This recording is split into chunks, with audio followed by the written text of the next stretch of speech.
সুন্দর একটা purple colour sari দেখাবো। এটা থাকছে সাফুরা মাসলিন ম্যাটেরিয়ালের উপরে, সাইড দিয়ে পুরোটাতে আমরা কিন্তু ভিতর দিয়ে এখানে ফলস অ্যাডজাস্ট করা আছে। কালারটা খুবই নাইস, একদম ডার্ক একটা টোনের মধ্যে।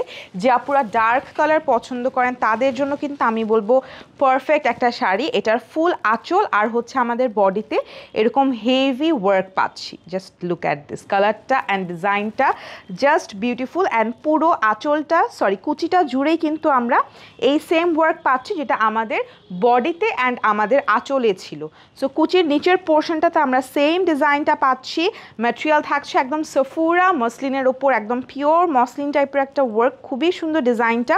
অ্যান্ড আপনারা যখন শাড়িগুলো পরবেন নিজেরাই বলবেন যে খুবই লাইট ওয়েটের মধ্যে খুবই গর্জিয়াস কিছু শাড়ি আপনারা পেয়েছেন। আর এটার থাকছে আমাদের ব্লাউজ পিস। এই ব্লাউজ পিসের যে ডিজাইনটা দেওয়া আছে এটা আপনারা ব্যাক পার্টে প্লাস হচ্ছে স্লিভে দুটো জায়গায় কিন্তু ইউজ করতে পারবেন, কজ এখানে অনেক কাপড় আর হচ্ছে অনেক ডিজাইন দেওয়া আছে। ঠিক আছে, এটা হচ্ছে আমাদের ব্লাউজ পিস। এটা থাকছে আমাদের ব্লাউজ পিস, যেটা আপনারা ব্যাক পার্টেও দিতে পারছেন, প্লাস হচ্ছে আমাদের স্লিভেও চলে আসছে এই সুন্দর ডিজাইন করা ওয়ার্কটা। অ্যান্ড পুরো কুচি জুড়ে কিন্তু আমরা সুন্দর একটা ডিজাইন পেয়ে যাচ্ছি। কালারটা যেরকম সুন্দর, আমাদের শাড়ির পুরো ওয়ার্কটাও কিন্তু মাথা নষ্ট করা সুন্দর। সো এই শাড়িটা আমরা পেয়ে যাচ্ছি খুবই নাইস একটা কালার।